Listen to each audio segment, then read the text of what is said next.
There are people out there all across the country pushing boundaries to grow the game of golf. Like champion speed golfer Lauren Cupp, who plays faster than anyone else. And Will Lowry, whose work in the golf community inspires more kids to get into the game. As a champion partner of the Masters, Bank of America supports everyone determined to find out what's possible. In golf and in life. What would you like the power to do? Bank of America.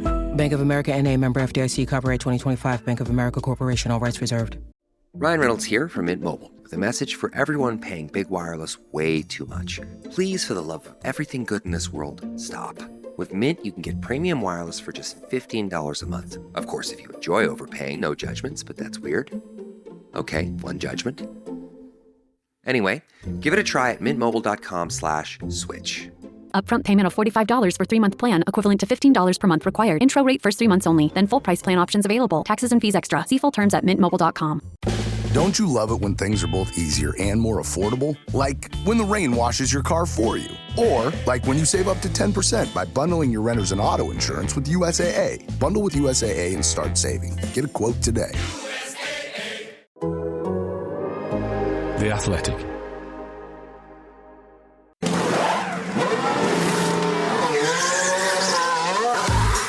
We tackle Red Bull's car troubles after a dramatic turnaround made Japanese Grand Prix victory possible and ask whether there are ways for it to hit the ground running on a weekend. And Gary answers your questions on airbox shape, F1's minimum weight, if cars should be weighed with wheels off, and design drawings. Welcome to another episode of the Race F1 Tech Show. I'm Ed Straw, but of course, the star of the show, as always, is Gary Anderson. So, welcome, Gary. I presume you're still reeling from the dramatic Japanese Grand Prix. There's no such thing as a boring Grand Prix, I think, for people like us, although there are ones that are more towards the flat end of the spectrum, let's put it that way. Yeah, I think you need to sometimes look behind what you really see, what's made it happen like that. Obviously, these cars are now incredibly fast. They've gone through their cycle of development from what was supposed to be a car that could be good in traffic to a car that's not good in traffic anymore. They really do benefit from the DRS, drag reduction system, but at Suzuka the drag reduction system is not as big a thing as it needs to be. But it's one of those sort of situations where that means it's real racing, and Suzuka itself as a circuit is an ideal driver's racing circuit. Most drivers will say it's one of the best circuits in the world, but that means that it's fast, it's flowing. It doesn't that doesn't make it a good spectator circuit. So, although the race was physically a little bit boring because there wasn't much overtaking taking place, if there was any, but it was competitive, and that's the important thing. We don't want to see a domination where somebody wins by 30 or 40 seconds. It's great to see it being won by a second or a second and a bit, because one mistake and you can lose it all, and that's all you can do really as a driver, is put pressure on the guy in front of you and hope that he makes a little bit of an error that you can capitalise on. And as you say, there's always things to pull out of the weekend, and there were various interesting storylines. And I think you wanted to start off talking a little bit about the Red Bull overnight turnarounds. They're in an interesting place, Red Bull, aren't they? Because that car is quick. I don't think it's as quick as the McLaren if you extract the most from it. You could see where the time was lost for Piastri and Norris in qualifying. But it's quick but tricky, isn't it? And that's probably a trait that was even there when the car was dominant, because we often saw them struggling early in the weekend and then getting there, but they had a big advantage. It was easier to access. So what do you think's going on there? What does that tell you about the car, that it's such a tricky one to make work? Well, yeah, I mean, it's always difficult to analyse it and see, because it just looks like the car's a bit on the knife edge as far as its aerodynamic balance is concerned. And I think Yuki Tsunoda sort of summed it up pretty well, that the car on the track was quite different from the car in the simulator. All teams will arrive at a racetrack with what they consider to be the best setup from all their simulator work that they've done. And I think it shows that Red Bull maybe are a little bit behind with the simulator work. Might not just be as good, or it's not the simulator itself, it's the data you feed into it that needs to be first class. The better the data, the better the results. So somewhere along the line, it doesn't seem that they're getting the best out of that. So they are a little bit back to old school of the engineer and the driver working together and coming up with a setup that improves the car as the weekend goes on. And I think that's great. But it's one of these sort of situations where getting out of that hole is quite difficult, because with limited time, for example, the fires at the side of the track, etc., and limited running, could very easily have ended up being a bit embarrassing for them. But they got themselves there, and as I say, if you give Max the car that's reasonable, he'll definitely drag a lap time out of it. And that's really what happened. But I think they need to look deeply at why they can't start the weekend just a little bit better. And if they can do that, then I think they can also get themselves into a position where they can understand their car a little bit better. I think, what they'll all say about Adrian Newey didn't contribute to the team, but I think that's all rubbish. Adrian has got years of experience and gut feel, and he can recognise the areas where the end results on a spreadsheet aren't necessarily always right. You need to question them. And with his experience and gut feel of that, I think he could question some of those results that were coming out of the simulator and try to make them, try to adapt the car quickly to a better position. And I think they've missed that lately.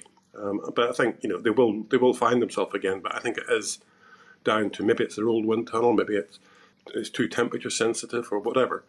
But there's something wrong with the data they're feeding in there, and they've got no real in-depth gut feel anymore to read between the lines.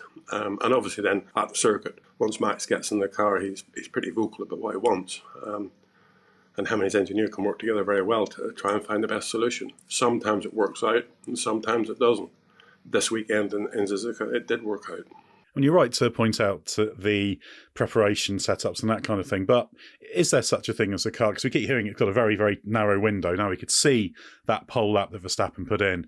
He was having to work the car very hard. There was a lot of clever throttle use and brake use and that kind of thing. Really relied on the driver getting the most out of it. There's no question it was not the quickest car. But is there such thing as a car that has such a narrow window that you just have to work through it, and that you can't necessarily in the digital world get it right? And if so, what actually causes those characteristics? Because it's interesting, isn't it, that you've got the Red Bull seems to be at one end of the spectrum, but the car that seems to have the most sort of wide window where it works is the Racing Bulls, which obviously shares some DNA mechanically, certainly. So that's a really interesting comparison, because that car's sort of been good everywhere and they seem to be able to access the pace. Lawson said it's a much wider window. And then you've got these sort of these cousins of cars that are just completely diametrically opposed, which I don't know if it says anything, but just puzzling that can happen. Well, yeah, it isn't. The only way to get more downforce out of the car is to,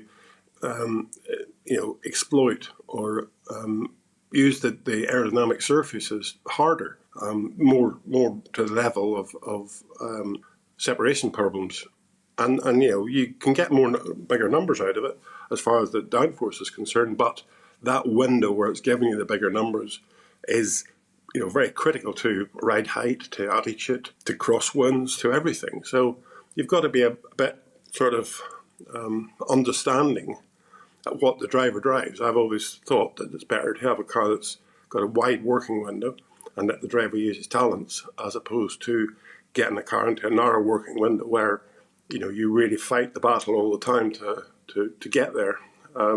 It's something, obviously, Max and his experience and his belief in his natural talent is able to cope with that sort of thing. But I think that you are right, the RB2, as you might as well call it, has got a wider working window. But when you can get the RB1 into a position where it's really able to, and drive it in that position where it's really able to sort of be exploited, then for sure it's faster. But is that a car for 24 races of a season?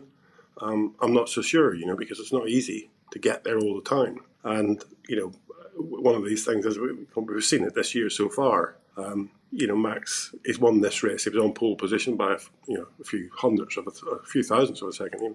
So it could just have been the other way around. He could have been third on the grid, still been very quick, but been behind the two McLarens.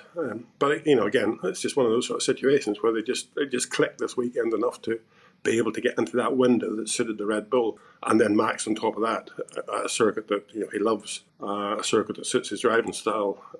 Any of these cars now, and again we're seeing it with the McLaren, you've got to drive them. Each car's got a characteristic, that you need to drive. Whether that's going into the corner on the brakes, how you come off the brakes, how you get back in the throttle, do you use the brakes and throttle together? All of those characteristics will come out of the car, and it's about the driver adapting to it and getting on with it. So no car is easy, to be honest. All the cars have got some level of a knife edge in them, but some have just got a broader working window than others. And of course, we saw Yuki Tsunoda in that car. Actually, I thought he adapted reasonably well. Q2, that final run, that was his one fresh soft tyre run, went wrong, but that was kind of pretty much his worst run of the weekend. So I think he could very easily have stuck it on the third row, say, and finished solidly fifth, sixth, maybe been a little bit better. I don't think he'd been up there with Verstappen, but what did you make of him? I actually thought he adapted promisingly, considering the limitations of that car. Yeah, I agree with you there completely. I mean, I think initially it looked like he was, a good change. He was nipping at Verstappen's heels on the Friday. And I was a bit surprised that it dropped off so dramatically on the Saturday. Now, there's rumours about him running a higher downforce level because he felt more comfortable with it, etc., etc. He shouldn't have been doing that, in my book, on his first weekend in a car that was alien to him as such. He should have been just every nut and bolt on that car should have been 100% identical to what Max Verstappen had. I must admit, I did wonder whether that was partly imposed on him by the team, because he said after the race that it was partly done with a view to it maybe being wet. And he said, actually, I was quite close to going to Max's level for qualifying because I thought I could. And if I had qualifying again, I would. But Christian Horner had been talking all weekend about, we've got to have a different setup for the second car. So I almost wonder whether they'd have been better off just going with it and saying to him, okay, if you think you can run with that, then go with it and make it work. So, I don't know if that's... That could be an example of a team perhaps over-restricting a driver. Well, if you do that, you're putting the driver in a position where there's something can niggle at him. It's not the same. He can't just say, well, Max can do that, so I should be able to do that. I don't really understand why a team would do that, unless it was a clear black and white, wet and dry potential, which I don't think it ever was. And also, even then, you need to have the driver to have more experience in that car, to take the setup away from what your star driver as such, the guy who's been in that car for so long, feels it's necessary to make that car work. I find it very difficult to understand why a team would do that to the guy, because that's not really how it works. We know the car is a bit of a knife-edge car. We know that Tsunoda knows it's a bit of a knife-edge car. We know that Max drives the car as a bit of a knife-edge car, but the only real relationship to the two is keep them the same and let the driver get on with it. And then you know where you are, and you know how to go for it. Yeah, I'm not talking about half a degree of front wing. I'm talking about major-ish setup changes, and I don't think they should have done that. I think they should let Tsunoda adapt to a car that had the best setup possible, that's driven by the guy who's driven the car most, which is obviously Max Verstappen. Yeah, doubly so when you've got a car that's got a narrow window. It seems curious to think that you can find a different way to run it beyond the optimal, even though Verstappen is an astonishingly able driver. But speaking of car setups and car specs and that kind of thing, it was interesting what Lewis Hamilton said after the race, talked about a deficit in the car, said he was losing about a tenth with this issue we have and hoping it's going to be fixed. But of course, there were no specifics, and we have heard this sort of thing before. What do you make of that? And as a technical director, when a driver sort of says something like this publicly, because I find it a little bit frustrating. So I think if you're going to talk about something, say it and say what it is. But sort of hanging this out, I mean, it's up to Lewis Hamilton what he does, but sort of hanging it out there vaguely, I find quite frustrating, because it's then open for anybody to interpret it anyhow, any possible way they want. Yeah, I would be a bit disappointed personally, because at the end of the day, the team is trying to do the best it can for two drivers. There's no way they've gone out and paid Lewis Hamilton the money he's earning just because they want Lewis Hamilton in the car. They believe in him. And in believing in him, obviously, they're going to give him the best they can. Now, I can understand why there might be something on the car that won't work for him. And I'll come to that in a second. But the thing about it is you're right in saying that, if you turned around and said, look, I can't make the rear of the car as stiff as I want it to be, then that's the answer. I can understand the fact that, if you turned around and said, look, I can't make the rear of the car as stiff as I want it to be, then that's right. Maybe the team has to work on the geometry of the rear rockers or something to get a torsion bar that won't be overstressed. blah, blah, blah, to stiffen up the rear of the car. You can understand all that stuff, but you need to say what it is enough to stop people, making stuff up. There's nothing, I don't think there's anything in Suzuka in the boxes of bits and pieces that Ferrari have that they wouldn't give to Lewis if he wanted it or needed it. And it's the same with Leclerc.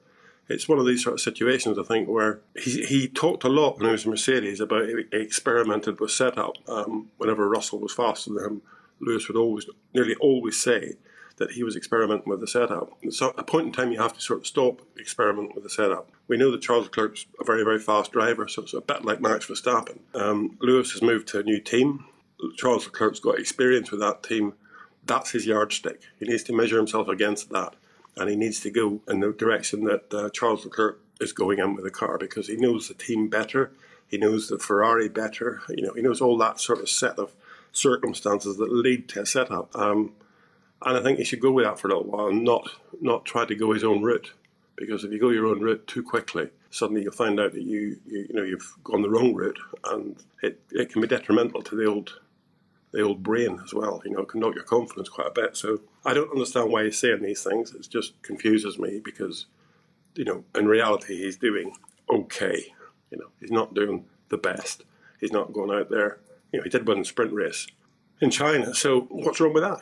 It's the car seems to be fairly critical to ride height. They seem to talk a lot about having to raise the car, and that's an area where obviously they've got to concentrate on as far as development is concerned. But at the end of the day, it's not one car against the other that has to raise it. It would be both cars. And if running, let's say, the rear of the car stiffer for Lewis would mean he can run the car lower to get better downforce out of it, they'd want to do the same with Charles Leclerc's car, because if it's faster, it's faster. So I'm a bit confused with those statements, and I think, again, maybe another couple of races to let him find his feet with Ferrari might be of value before he can really comment on setup changes that might make him better. Yeah, and certainly he's always going to need half a season or so to adapt, if not really a full season. All drivers need that to absolutely optimise and get into that last bit. So I think, as you say, it's been a solid enough start, even if that was a little bit disappointing after that sprint win in Shanghai. Do you have any technical solutions to tracks catching fire? That seemed to be a problem at the weekend. I mean, it was solved in the end by the elements, by the fact that the rain fell and dampened everything down properly. But it's extraordinary to see that happening so many times. Well, the one thing I would say is Bernie Eccleston's not an idiot. And I think a few years ago he talked about fitting a sprinkler system at racetracks to try and make the racing better. Now, at Suzuka, that would have been a good idea, wouldn't it? Yeah, that would have had many, many advantages. And make it directional, point it at the grass or point it at the track maybe. But it's... You get these ones that go around in a circle, that's all you need. So just a little bit goes on the track, but you keep the grass wet as well. Yeah, I imagine we'll have something like that next year. But yeah, it's just strange we had that after it happened in China last year as well. But I guess it tells you a lot about how much the cars are hitting the ground and what's being sparked and chucked off the car. Right, well, as always, we love answering your questions on this podcast, and we've got another batch to tackle today. If you'd like to throw a question at Gary, as long as it's vaguely, tangentially technical, then you can send it in and we'll do our best to answer it. You can send it to podcasts@therace.com. That's podcasts@the-race.com, and hopefully we'll get to them in a future episode. We've got a nice set today, Gary. So the first one comes from Joe S., who says, as teams coalesce around a common design, the one thing that sticks out with the 2025 cars is the airbox for the Ferrari. Typically, airboxes have been a rounded rectangle shape with a triangular internal support. However, Ferrari is using a triangular airbox without the extra space to the left and right of it. Does this design offer any aero advantage over the top of the car? Does Ferrari need to replace the reduced intake from the airbox with more inlets elsewhere? Well, the answer to that is yes, Ferrari will have to have more inlets or bigger inlets elsewhere. The thing about cooling in these cars that's come up, lately is the fact that the side pod, the leading edge of the underfloor, that undercut on the side pod, and the radiator intake that we see, as far as in front of the radiator, just inside the front wheel there, it's really critical to the airflow around the whole car. So sometimes you have to give something up, and in giving something up, you've moved some of that intake area up to the rollover bar, and you cool some of the radiators, having them mounted up on the top of the engine to use the air that's really, it's not being used for anything else. As long as you manage the air coming off the driver's helmet, which the teams do by having the, as you say, the wider inlet, rugby ball sort of style, or round or rectangular, undercut below it, so the flow coming off the driver's helmet has got somewhere to go down in that little bit of an undercut. Then you're able to use more of the airflow that's coming through between the front wheels and the chassis to generate downforce. But on the Ferrari, they've got to have that intake somewhere, so they have it in the normal radiator intake position, and they make the rollover bar intake smaller. It's small stuff, but on all these cars, that small stuff adds up, and I'm sure that Ferrari will be scratching their head a little bit as far as that's concerned, because it's not an easy change. Yes, the rollover bar, the air intake that Ferrari have, is the shape of the rollover bar as such, so it's a very efficient shape, and it's probably the lightest shape up there, high up, so the centre of gravity is not affected so dramatically, but it doesn't cost that much to put a couple of little inlets, ears sticking out. I wouldn't be surprised to see them appear at some point in time, and the radiator intake, as we know it, between the front wheel and the chassis as such, or behind the front wheel and chassis, get a little bit smaller, because then you can use that extra flow that's in that undercut area to generate downforce. And I guess it's fair to say it's a slightly less sensitive area than it is with the normally aspirated car, when the airbox intake is absolutely critical for, get your ram effect and everything. And obviously I can think of some Jordans that had some unusual shapes. When the 197 went to the more rounded one when that wasn't so popular. So that's quite a sensitive area. But when it comes to those sorts of engines. Yeah, it is quite a sensitive area, but, time moves on. Whenever we had normally aspirated engines, you didn't have all this quandary of coolers and intercoolers. And as time moves on, you need more stuff. And that stuff has to go somewhere. And, it's a fine line between what is the engine package, and the weight of the engine package is defined in the regulations, and where you put the coolers to suit that engine package. So there's maybe a way you can play with the grey areas in the regulations to allow you to put the coolers higher, and get the centre of gravity of the engine to be in the right sort of position, because they're part of the engine. It's fine lines, but we've got 9 teams that have got an airbox intake that feeds some type of cooling system, and we've got one team that doesn't. And somebody somewhere must be saying, "Hang on a minute, are we sure? There's something taking us down the wrong path here." So let's wait and see over the next few races what appears. But I wouldn't be surprised to see a different solution arrive on the Ferrari, as I say. Question now from Deanne in Canberra, Australia. In light of the disqualifications in China and George Russell's disqualification last year due to being underweight at the end of the race, it's left me wondering why a tyre is included in the weight at the end of the race. All teams are using Pirelli tyres, so surely this should be considered a constant. It seems unfair that if a driver manages to go longer on a set of tyres and wears them significantly, that this is then effectively penalised. I'm not suggesting this is solely the reason for the disqualifications. Similarly, drivers picking up marbles to ensure their weight is correct after the race is ridiculous. Surely cars should be weighed without their tyres at the end of the race. It literally only takes a second for the mechanics to take the tyres off and a second to put them back on again. The purpose of the weight regulations is to control the weight of the car driver combo and other variables, not the tyres, as all teams use Pirelli. If it's not practically feasible to weigh cars without tyres at the end of the race, then it makes sense to assume a constant value for tyre weight. Interested to hear your thoughts. What do you make of that, Gary? Well, I do agree 100% with that. It's quite a different way of looking at it, I suppose. We do have one regulation wheels, I suppose you call it. All the teams use the same wheels now, they didn't used to. And we do have a one-make tyre situation. So the fact that, the car could be weighed without the wheels and tyres on it, and it would mean that didn't matter too much, because there's only a certain amount you can take off the tyre, and Pirelli will know that. And let's just say out of the top of my head, it's 2 kilograms of weight. So the regulations for the weight might need to change. I don't see anything wrong with them weighing the car at the end of the race with the wheels and tyres on it, and as long as it's 2 kilograms, let's say, more than the minimum weight limit, then you say that's fine. But if it's less than, let's say, 2 kilograms above the minimum weight limit, then you weigh the car without the wheels and tyres, just to sort of confirm that the car itself is actually okay. There's ways of doing everything, and I think F1's a bit reluctant to sort of understand the fact that things change, and you can make it easier or you can make it more difficult. I don't think there's any big drama in taking the wheels and tyres off the car and getting a weight for it. It does go on to a bridge of doom, as we used to call it, and that could incorporate the scales to get the weight of the car properly. So it's not a bad idea by any means. Will it happen? I would doubt it very much, because that means somebody changing the regulations a bit. It's a bit like the sparks underneath the car and the grass catching fire. The FIA were the ones that instigated the fact that the skids needed to be made out of a material that would spark, because they wanted the sparks from night races to make it look good. So there's a circle of events that happen with all these things, and that means you end up with a situation that sort of can be beneficial or non-beneficial.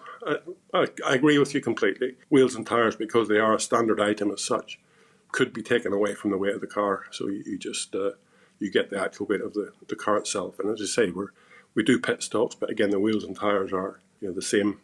Ones you take off are fine. I mean, there's nothing to say that if you ran the race long, i.e., started on a medium tyre and ran it to 2 laps at the end, and wore it out completely and came in and put a fresh set of tyres on, your car would obviously be heavy enough. But it could have been that with that set of tyres that you'd ran so long, they were underweight. So you'd have done 3/4 of the race with tyres that were underweight. So yes, it would be a good idea to do that, and I think it would be worth FIA considering it. Next up, we've got a question from Carl from Sweden.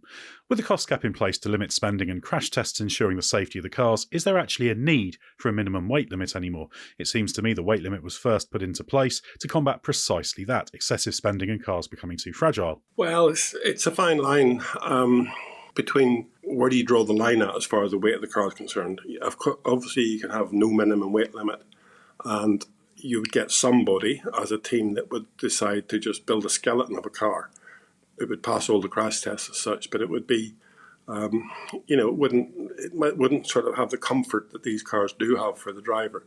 They might, just push it a bit far here and there. Suspension members, the weight of them, etc. There's nothing to stop you from having very light suspension members that have got a very short life. As long as they do a Grand Prix, it's fine. Yes, you get caught up in the cost cap a little bit with that, but I think you need to have a minimum weight limit.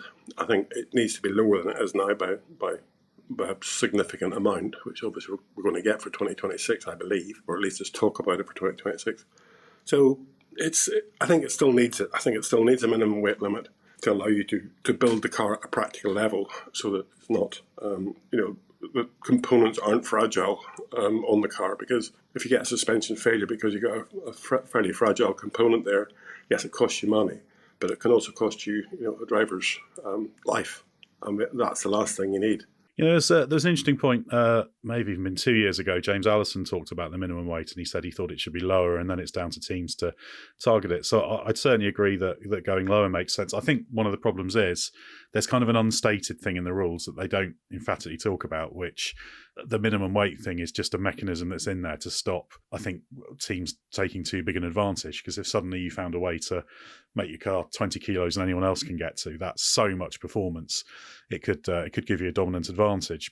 But I just think it's a shame when you get scenarios like we had at the start of these regulations when Sauber were the only one on the weight limit, and they put the minimum weight limit up, and you sort of thought, well, that seems a little bit harsh, because they got down to the weight, and there would have been compromises potentially there in design resource in that.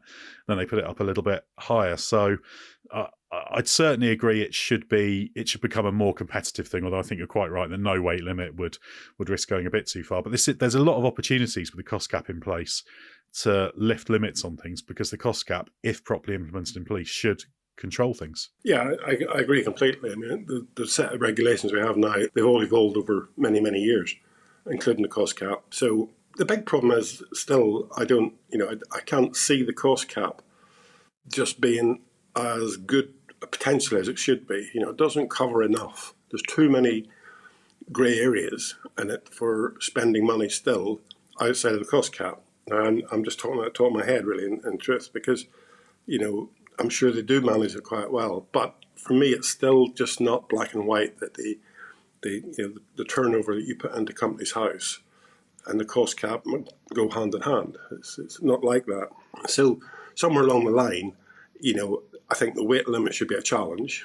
And if all the teams said the weight limit needs to be minimum of, let's say 850 kilograms, if they collectively say that, then I think, the weight limit being set at 840 would be fine. Then it's a challenge. It's the same as a challenge of producing downforce or efficiency or, the fuel tank size or whatever. It just becomes one of those challenges that's within the design of a Formula One car.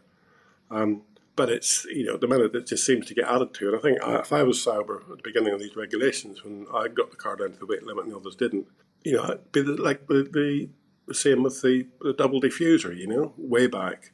Whenever 3 teams came with a double diffuser and others thought it was illegal, the FIA deemed it to be legal, so everybody had to sort of head off down that route just for the rest of the year to build a double diffuser. And we'd like that with me. If I was Sauber, I'd say, well, look, we got our car down to the weight limit. We made compromises, as you say, and now you just allow it to happen. So we've got to add weight to our car now. So a bit disappointing the FIA did that. But I think the weight limit should still be there, and it should be a challenge.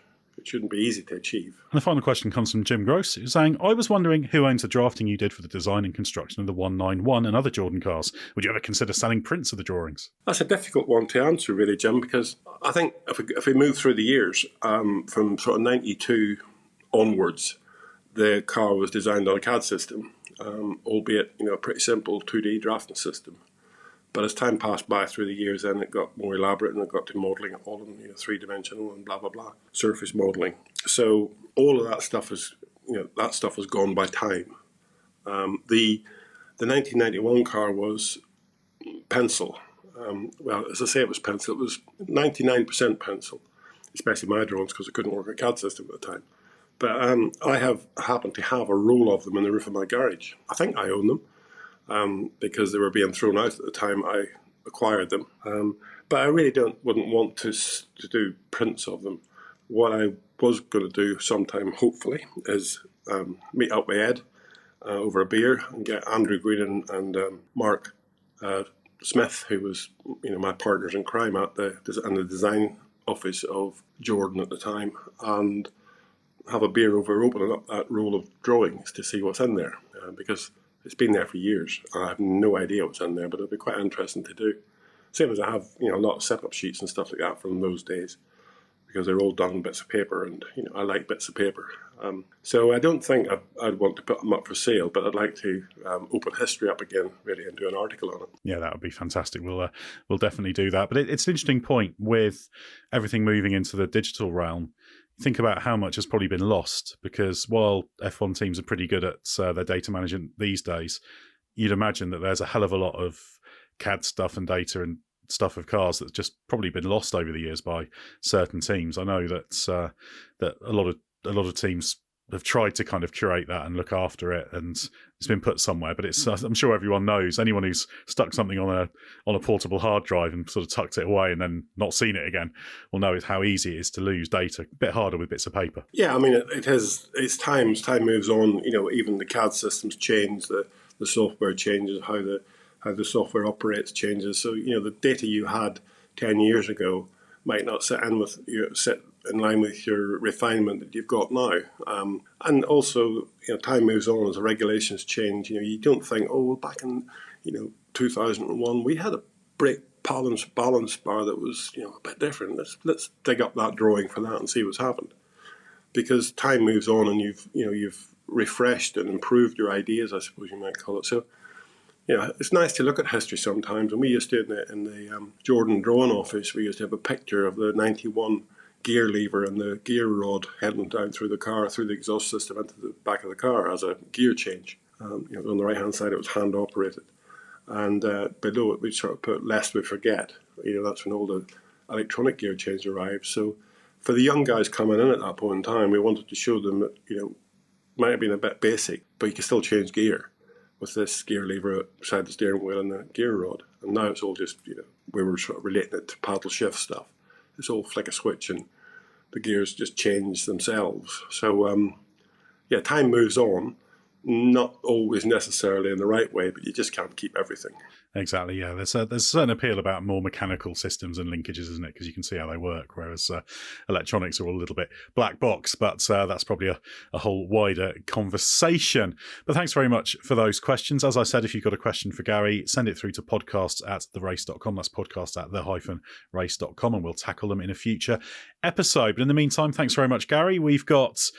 well, the rest of the triple header, I was going to say a double header coming up, but of course it's a triple header with Bahrain and Saudi, and we'll be back then after those races with more from Gary.